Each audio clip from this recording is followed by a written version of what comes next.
Welcome everyone, I'm Annihilator and you're at Wonderful Gaming. Sorry about the low video quality. I managed to snap a cable on my other camera, so I'm waiting for a replacement to come in so that we can go back to using that.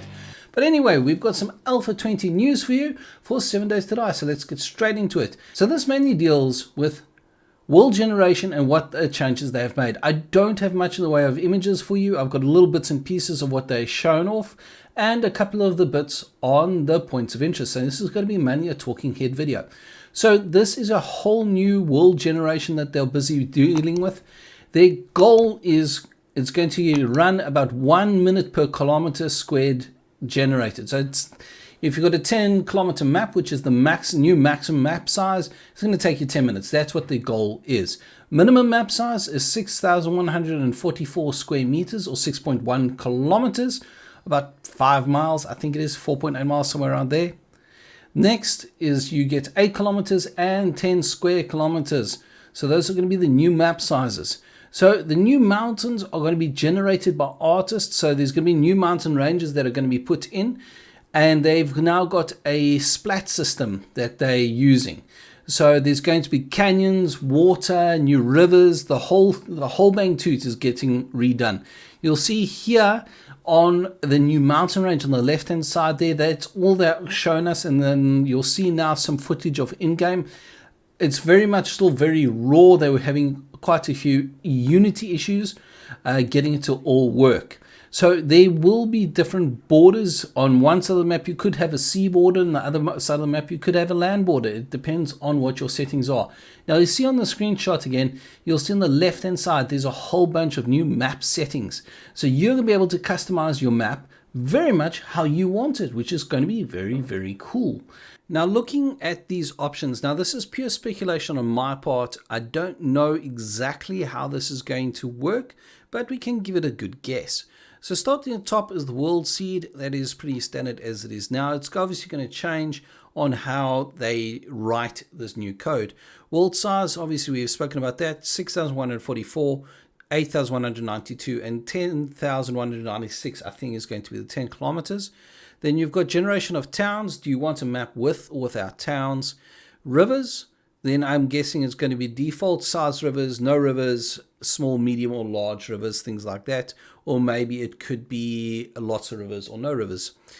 Craters, they did speak about this in the burnt forest biome, that there will be craters in the wasteland side of things, so it will look like it's been bombed. Again, these are going to be handmade assets, so not going to be just random things that random gens. They're going to be actually done by artists, so they're going to look really good. Cracks, comes from Unity, so this is going to be cracks in the landscape, not Unity, comes from nitrogen, sorry. So the cracks is very much a nitrogen feature. They are working with the nitrogen developer Damocles on this. A lot of this I can see coming out of it. Lakes, do we want lakes? Yes or no? Now the next two kind of go hand in hand, plains weight and hills weight. So how much is it going to lean towards making everything plains, and how much is it going to lean towards making everything hills? So if you obviously make everything on plains 100%, it's going to make a perfectly flat map, which is going to be very, very boring. Now hills weight, it's the same thing. Do you want a hilly map or not? Now mountain weight is how much is going to be steep mountains, things like that. And random weight, is going to mix all of this. Now I'm going to put up a screenshot of nitrogen here. Now you're going to see a lot of similarities between this and nitrogen. I'll highlight the ones in nitrogen as well. And you'll see that there is a lot of similarities here. I would not be surprised if they add in more of these, or they're just going to leave these like this. But they are definitely using nitrogen as an inspiration, or they are hiring Damocles to do this. I highly suspect they are hiring him part-time to help him work on this kind of stuff. But again, guys, do not take that as gospel. That is just my pure speculation. So let us carry on. Right, so the wasteland and burnt forest biomes are getting redone. They're actually getting combined into a one biome itself. This is pretty much going to be the in-game biome. It's going to have the best loot. It's going to be the most difficult biome because the biomes themselves now are going to have game stage and loot stage modifiers. So like the example they gave, if you go to the snow biome, it'll give you a 2 times bonus to both difficulty and to your loot bonus. So there is that is going to come in Alpha 20 as well, which is quite a dramatic change. Now there is going to be in the Wasteland and Burn Forest biome, whatever they end up calling it, is going to have an overall low level radiation level in it. So you can go visit it, you can maybe go do a quest or something in it, but you can't stay overnight without protection. So you're going to have to take that into account when you go there. There are new districts. If you've played something like SimCity or something like that, they are going to be districts with buildings. So you're going to have a residential district. So you'll only get residential buildings there. And there's going to be industrial districts and city districts and warehousing and all sorts of things like that. So you will get buildings of only that type in there. There's going to be a whole heaps of new points of interest. They showed of 2 in the video, and one is a hotel, which you'll see footage of now. And the other one was a new grocery shop that also looks really, really good. So they've made a whole bunch of thinner blocks so they can put in a lot more finer detail, which looks really good. There is a round robin in the point of interest lists. So basically, when it generates it, it will say, okay, I need this building for residential. All right, I've got all of those. What else do I need? I need one of those. So instead of just generating buildings, and so you could have 2 fire stations or 3 of the same building next to each other, which I've had. Now it's going to actually check the buildings, check the district. Okay, I've got an industrial district. What buildings do I have here? What buildings do I need? What are critical buildings? So like a gas station in a city is deemed a critical building. And so is a fire station. Do I have those in the city? No. Okay, we add them in. Instead of going through all the lists and then you end up with no gas stations because it uses them all up in a previous list, which I think is a really, really good change. There's new environment art as well. There's also new half blocks, new toilets.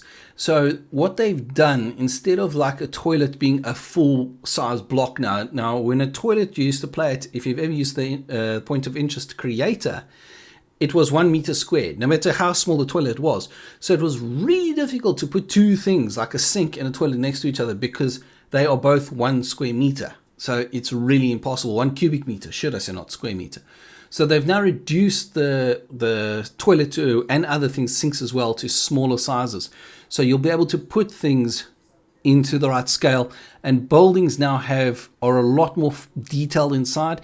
The buildings, toilets, the bedrooms they showed in the new hotel, you'll see the footage here, they're all to scale. They're not massively oversized to get everything in. That was a problem they've always had. It's because how massive the blocks were, you had to have everything outsized. Now that things are actually thinner, they can actually put things in a lot more detail, which is really good. They did a bit of a Q&A session, but they didn't really cover all that much pertaining to anything else barring the land generation. They wanted to keep it focused on that. They did discuss about tinting. They are working on a different tinting system. The pipes weapons, they didn't show any of the pipe weapons. They say they're not ready to be shown.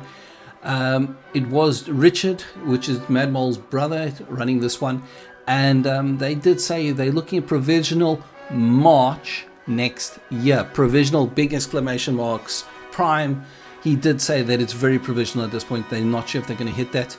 They didn't mention anything about the vehicle mods or anything like that. They didn't mention them basically at all. They did show off the new gas zombie. They didn't show him in action because he's not fully coded yet. He's got the new model and the new flab and all of that kind of stuff going on, which he looks really good. So all in all, it was quite a quick update. But the new generation is still quite buggy at this point. There's some weird stuff you'll see here now. But all in all, it was really good to see what the changes are. They had 2 of the lead designers in it that are working primarily on this. So it's going to be quite a good update. That's all I've got for you guys. I hope you enjoyed a bit more of a talking head video, very quite loose. Unfortunately, that's all I've got. I've got the video of what they showed at 3 o'clock this morning, my time, but that's it.